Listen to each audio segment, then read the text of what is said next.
ప్రతిపక్ష నేత కేసీఆర్ గారు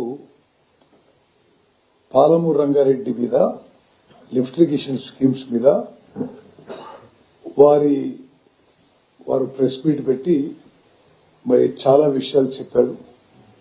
అందులో ఎక్కువ శాతం 90% అబద్దాలు అసత్యాలు మాట్లాడడం, అది ఒక మాజీ చీఫ్ మినిస్టర్ గా 10 years చీఫ్ మినిస్టర్ ఉండి మరి ఈ విధంగా ఇరిగేషన్ విషయంలో అయితే పచ్చి అబద్దాలు మాట్లాడాడు. అది నేను కొంత మీకు బ్యాక్గ్రౌండ్ ఇవ్వాలి. నేను ఇరిగేషన్ మినిస్టర్ అయిన రోజు అంతకుముందు ఈయన ఎప్పుడు ఏదో గూగుల్ మ్యాప్ అని ఏదో ప్రెజెంటేషన్ అని పెద్ద పెద్ద మాటలు మాట్లాడేది. నేను ఇరిగేషన్ మినిస్టర్ గా December 7, 2023 ఛార్జ్ తీసుకున్న తర్వాత క్రమక్రమంగా పరిశీలిస్తుంటే అసలు ఇంత దారుణంగా దుర్మార్గంగా ఎవరన్నా ఇరిగేషన్ సెక్టర్ ని నాశనం చేసినంటే అది కేసీఆర్ గారు అని చెప్పి మనం చేయాలి. అంటే మనందరినీ, మనని, మన పిల్లల్ని, వాళ్ళ పిల్లల్ని తాకట్టు పెట్టి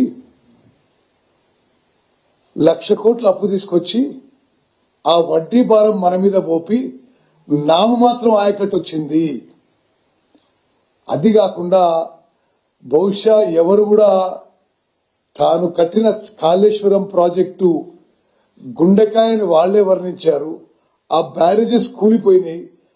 ఆ బ్యారేజెస్ కూలిపోవడానికి మాజీ ముఖ్యమంత్రి కారణమని ఒక సుప్రీంకోర్టు జడ్జి మరి ఆయన రిపోర్ట్లు ఇచ్చిన తర్వాత ఇరిగేషన్ లో మళ్లీ మాట్లాడుతున్నారంటే మరి ఏ విధంగా వర్ణించాలో తెలంగాణ ప్రజలు ఆలోచన చేయాలి.